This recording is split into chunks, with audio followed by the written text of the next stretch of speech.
Des chansons éducatives et mélodieuses, des chorégraphies et pas de danse hors du commun, des déclamations poétiques émouvantes et touchantes, des démonstrations artistiques de force, une sonorité et luminosité vivante, un décor imposant, bref, un spectacle époustouflant et extraordinaire parce que l'enjeu était de taille. Une scène multiple, multicolore, multiforme, multidimensionnelle, mais unidirectionnelle, la protection de l'environnement. La pollution, ce n'est pas bon.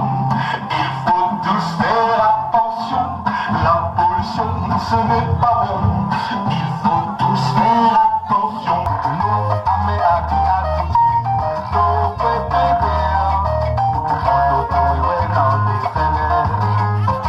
Capteurs de la forêt aux végétations et animaux disparaissent à grande vitesse à cause de l'homme de les actions empêche la pluie de tomber.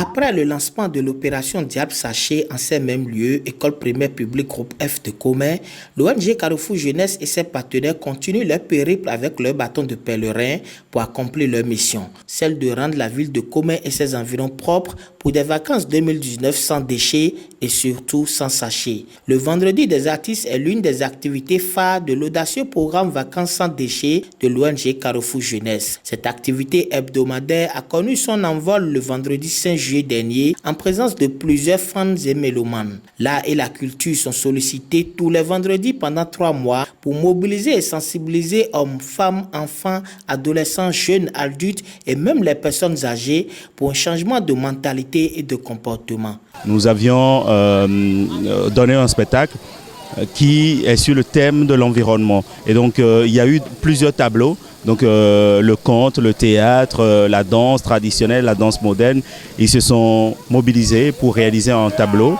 pour sensibiliser la population. Donc c'est une sensibilisation informelle, sensibiliser la population sur l'entretien de l'environnement. Donc, et surtout sur les sachets plastiques.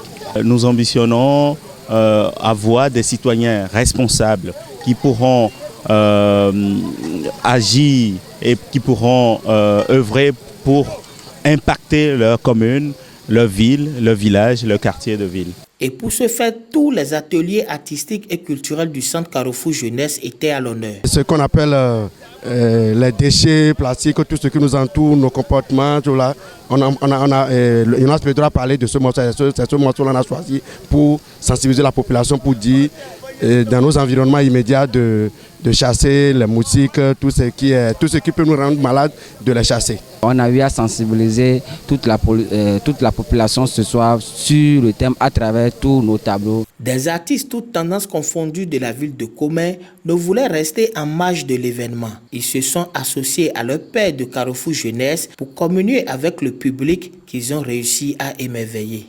C'est un beau spectacle. Vraiment un beau spectacle parce que c'est la toute première de l'année, mais les gars ils ont mis ce qu'il fallait, quoi, le top. Et moi sincèrement je suis fière de ces garçons là. Je suis trop contente. J'ai pas vraiment les mots pour exprimer ma joie ce soir. L'art étant un canal efficace et fiable pour faire passer des messages, les faire porter loin et toucher les cœurs les plus insensibles, les soldats de Carrefour Jeunesse ont su l'exploiter pour divulguer le message à eux confié par leur organisation. La population de Comen est une population particulière, je suis sûr, avec l'artiste qui parle la langue fond dedans. Je pense que le morceau véhicule vraiment ce que la sensibilisation, ce que nous sommes venus faire aujourd'hui, la sensibilisation là, la population a vécu effectivement ce que nous sommes venus faire. À travers mon tableau, je pense très bien que le public a lu le message que j'ai véhiculé dans ce tableau et puis par leur acclamation et puis leur engouement par rapport au tableau. J'ai vu effectivement qu'ils ont reçu le message que j'ai essayé de donner à travers ce tableau-là. Particulièrement moi, c'est un sujet qui me passionne beaucoup et je vais d'abord inviter la population de Komé à accompagner l'ONG dans cette dynamique et aussi demander aux autres communes aussi de nous emboîter le pas. Il faut que chacun impacte positivement la population et pourquoi pas le monde entier. Investissons dans notre communauté pour plus d'impact. La population de la commune de Komé a enregistré et gravé dans sa mémoire via ses prestations que vivre dans un environnement sain débouche toujours sur une santé saine et un épanouissement certain. Nous croyons vraiment que ça a touché la jeunesse et nous ambitionnons quand même dit à la fin des 3 mois que nous aurons un Komé propre, nous aurons des citoyens bien engagés pour faire l'œuvre qu'il faut, c'est-à-dire l'entretien de l'environnement. D'une pierre deux coups, un certificat de premier prix a été remis à Sylvestre Dossa, directeur exécutif de l'ONG Carrefour Jeunesse. Il s'agit d'une compétition musicale internationale sur les vers intestinaux à laquelle la structure a participé à Londres. La chanson composée et interprétée par l'atelier de rap de Carrefour Jeunesse s'est positionnée numéro 1 devant les autres nations participantes. Preuve que le travail bien fait obtient toujours de la reconnaissance quelle que soit notre position sur cette planète. En prélude à ce spectacle communicationnel, une campagne de salubrité a été faite à travers la ville dans la matinée de cette même journée par l'ONG. Le match Bénin-Maroc comptant pour la première journée des 8e de finale de la CAN Égypte 2019 a été suivi publiquement en direct sur cet écran installé gracieusement par l'ONG Carrefour Jeunesse pour la circonstance. La joie était immense à la qualification du 11 national pour les quarts de finale.